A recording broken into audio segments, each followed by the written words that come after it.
নাটক কম করে প্রিয় তুই যে অন্যজনা প্রেমে আসত এখন মই বুঝা পাও তো আসো দুটা কথা কও ভালো মন্দ একদম টার্গেট নিয়ে আসলেন কই আসলে কি হয়েছে এক্সাইটেড খুব হয়ে গাইস ওয়েলকাম এন্ড স্বাগতম। আমি ইমরুল কাইস। আজকে একটা বিশেষ মানে কি বলবো বড় খবর বলা চলে। আমরা যাচ্ছি দীপুদার বাড়ি। দীপুদার বাড়ি যে আজকে বিশেষ করে খাস করে দীপুদার সাথেই দেখা করতে যাচ্ছি। আমি আমার সাথে আরও আছে দুজন মানে ভালো ভালো কাজ করে চিনেন অনেকেই আছে যে লিটনদার সাথে কথা বলেন। নাম কো গাইস 11-22 লিটনদার ডায়লগটা শুনেন আগে ভালো করে একটু স্পেশাল ভাবে বলে দেন। হ্যালো গাইস 11-22 আর এমরুল ভাইয়ের মানে চ্যানেলত সবাইকে স্বাগতম আর একটা আমি আছি, আমার কথা বলতে ভুলে গেছে। আমি বলছি রানা, তো সবাই যত পারো এমরুল ভাইকে সাপোর্ট করো। আমার ফুল সাপোর্ট আছে এমরুল ভাইকে। আর আজকে আমরা যাচ্ছি দীপুদার সাথে দেখা করতে, ঠিক করে বলতে পারলো না। দীপুদাকে তোমরা সবাই চেনো, রাজবংশী ভাইন্স।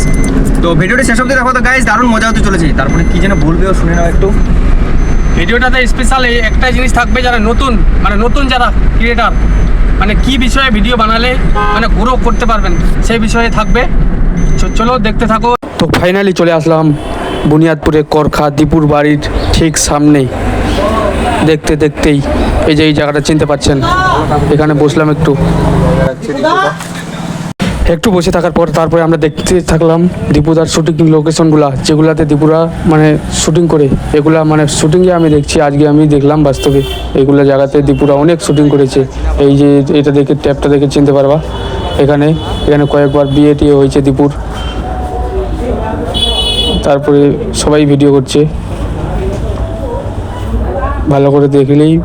এখন অনেক ওয়েট শিবু দীপুদার ভাইয়ের সাথে দীপুর ভাই শিবু, বাহ দারুণ নাম তো। দীপুদার ভাই দীপুদা কোথায় গেছে বলতে পারবে একটু? শুটিং এ কোথায় শুটিং এ গেছে? কোথায় গেছে বলতে পারবো না ঠিক আছে। নাটক কম করে প্রিয় তুই যে অন্যজনার প্রেমে আসত বলি গেলাম তুই যে অন্যজনা প্রেমে আসত এখন মই বুঝা পাও একটা টার্গেট নিয়ে আসছেন যাই না। আরে ক্যামেরা ঢুকাই দিব।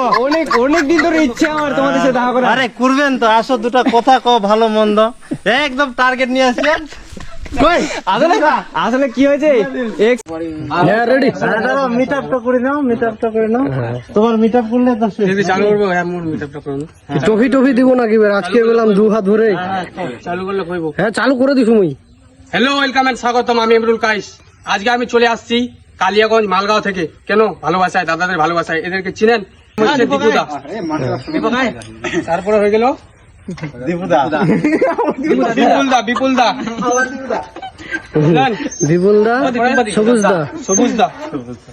এনাদের কাছ থেকে একটু মানে শুনে নিব যে যারা নতুন কাজ করে, যারা নতুন তাদের একটু মানে কিভাবে কাজ করলে মানে গ্রো করতে পারবে ধীরে ধীরে। দাদারাই বলবে এবার। বলেন দাদা। ফলে তোমার নাম কি ফলে পরিচয়। যেমন কাজ করবেন তেমনই ফল পাবেন। তোমরা ভালোভাবে কাজ করো, মানুষ পছন্দ করবে, সাপোর্ট করবে। আর ফলটা বেশি দিন থাকলে না পুচে যাবে এটা আর কি। বিপুলদা তুই কো মানে কি তোর ধারণা? নতুন যারা কি আর কাজ করতে থাকো, একদিন না একদিন ফল পাবে আর কি, তাই তো? সবুজদা। ব্যাপার হচ্ছে ওইরকম। যাই হোক, ওটাই আর কি যে সবাইকে ভালোভাবে কাজ করে যাওয়া হবে। মন দিয়ে কাজ করলে, সবাইকে এন্টারটেইন করিলে, ভালোভাবে কাজ করলে অবশ্যই সবাই সাপোর্ট করবে। তো ছোট থাকিয়ে হোক আর বড় হোক, কিন্তু কন্টিনিউ কাজটা চালাই যাওয়া হবে। আর যতটা মন থাকি হয়, যত কমেডি করা যায়, যাই যেটা করবেন পারফেক্ট ভাবে করবেন, আস্তে আস্তে সবাই সাপোর্ট করবে। ওটাই। দাদা মহান মানুষ। আমরা কি কত বড় রে। ঠিক আছে দেখা হবে আরো নেক্সট ভিডিওতে। ঠিক